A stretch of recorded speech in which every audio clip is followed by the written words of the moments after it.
Then we had this clip from the new season of WWE Unreal. They're trying to convince you that Seth fooled everyone with his knee injury. Well, that's for the months. whole. But By yeah, the Sunday night show we did, we knew what was going on. I had been told by John Pollock, do not go on the air and think that this is a real injury, basically. And I trust him. And he also explained, because I was told about it in advance, it's like, look, he's told about it in advance, then it ain't a real injury. But everyone wanted to believe it was a real injury. I remember when I first watched it, the way the announcers reacted, I thought, this is an angle.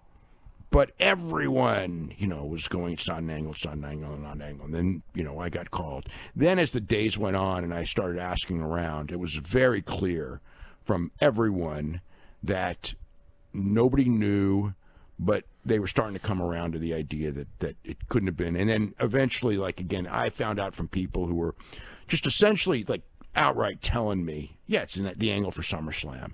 So, not a lot of people knew. I mean, I just thought it was so hilarious, the talent that went in there and goes, I had no idea.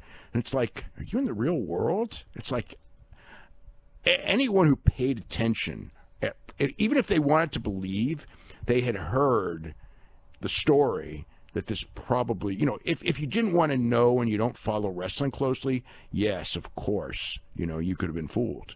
But if you were following wrestling at all, you at least heard that this could be an angle and maybe just said, I don't believe it and all that. And, they're all liars, but you heard it. But the idea that, they fooled everyone. They did not.